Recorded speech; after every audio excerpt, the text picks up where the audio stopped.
Welcome to Kitchen Romance, brought to you by Married with a Life. I welcome you to this channel if it is your first time watching my videos. And I also like to encourage you to please subscribe to our YouTube channel, Married with a Life, and the Facebook page.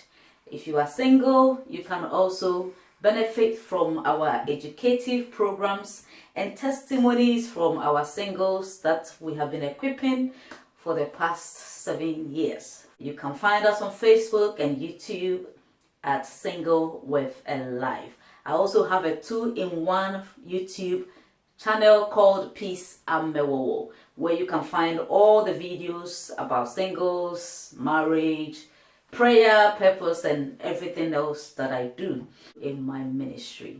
Today, I'm going to take you to Ghana, one of our very local, traditional recipe called Banku.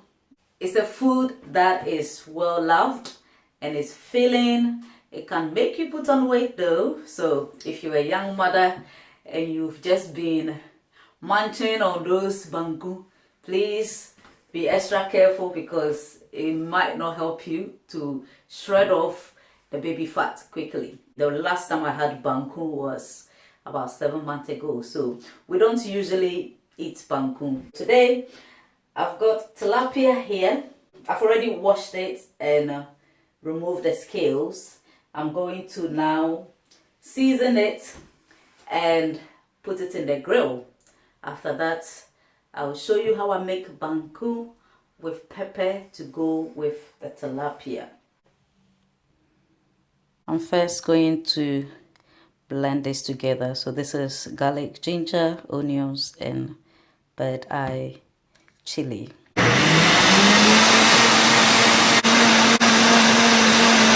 That's all blended. Make some holes in the tilapia to help the spices to really penetrate properly.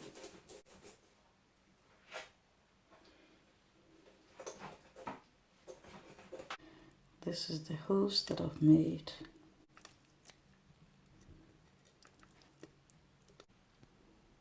Black peppercorn, I'll just crush a little bit in there. I always cook with it. I like it. Mixed herbs. Just put a little bit in there. 1 tablespoon of all-purpose seasoning. This is complete seasoning. Another 1 tablespoon. I will just use 1 teaspoon of salt. This is what I will use to marinate the fish. One key thing to do when you're cooking, especially as a wife, is to do your best to be putting things away as you finish using them. So you clean as you go. I know it can be a bit, but if you do it that way, it means that if your children should walk in, they could have enough space to do whatever they want to do. Or even if your husband walks in, maybe he's coming to pick something or give you a helping hand, he will have space to move around and do the things that he wants to do. Kitchen romance is really for new mothers like myself, okay, to help us to be able to find quick dishes that we can make that will still be delicious and not time consuming.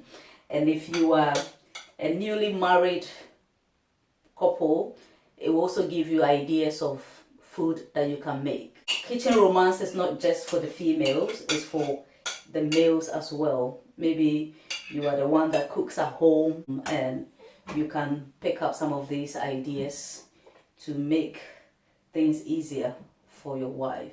And even if you are not the main cook, you can help your wife once in a while do special dishes, make special meals to surprise her. One Saturday you let her sleep and then you take care of the children and you cook, okay? It helps to add some romance to the marriage, because romance is not only in the bedroom. It starts with activities, all the activities that you do from morning to evening adds up to how much you will benefit from the bedroom. And by the way, that doesn't mean that sex is limited to the bedroom only. You can have sex anywhere in the house. Watch my series on my journey from courtship to life after honeymoon. I really gave some practical tips, practical things that we do in our marriage that you can benefit from. So go find them on the Married with a Live Facebook or YouTube channel. I'm cooking for the home, so I don't really need to use any gloves, but if you feel you want to use gloves, it's fine. I'm just being practical because that's what most of us do. The marination, make sure that all the spices goes inside the holes that you made. Okay, my husband doesn't like the head. What I do. So let me know, leave a comment for me. Do you like the fish head, especially tilapia head? What do you like about it? If you don't like it, why? That's my red bell peppers and onions. I'm just going to sprinkle it on top. If you don't have red bell peppers, you can use tomatoes. You can also decide to stock this into the stomach. Right, this is now going to go into the oven.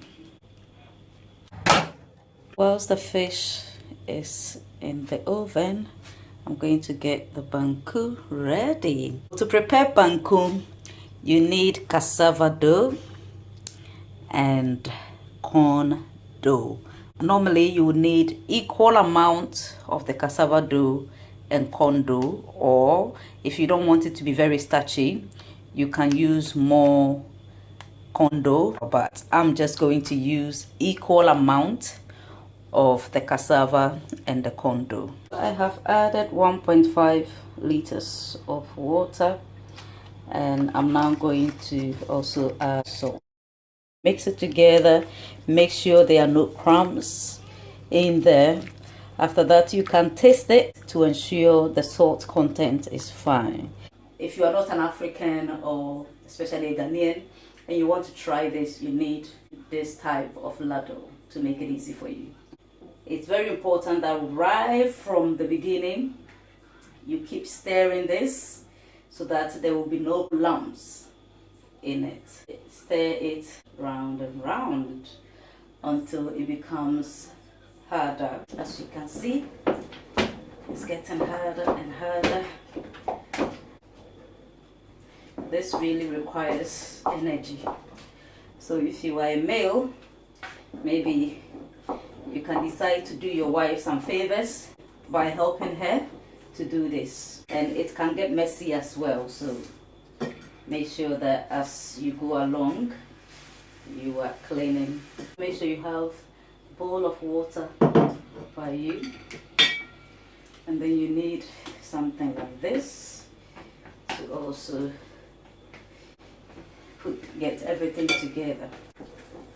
This stage is very important. When it becomes harder, you need to be able to drive it very hard so that all the lumps can be even out.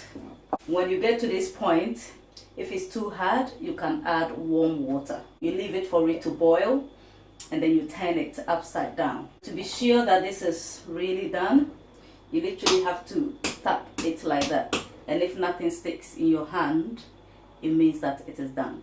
I'm going to dish this out. This is a wet tea towel, just to wipe the surface. I've still got my bowl of water there, and this is cling film.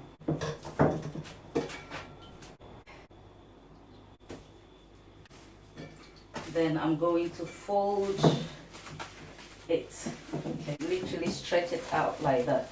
Okay. The knife, cut it. Get this way. Cut it off. Banku is ready. The next thing is to make the pepper. I have peeled plum tomatoes, tomato puree, 1 bird eye chili, salt, and then ketchup. I learned this way of making my pepper from a family member's house. Chili pepper there. That's my tomatoes. I'll use 1 tablespoon of puree. Okay, so that's enough. I'll use another 1 tablespoon.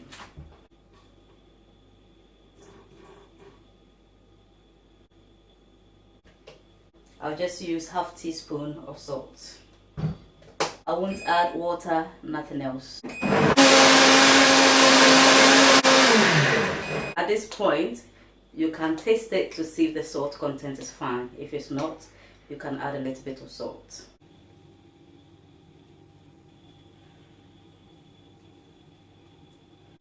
I'm going to serve myself. The best way to eat this kind of food is with bare hands. It can be messy, but for you to really enjoy it, you have to use your fingers. Okay.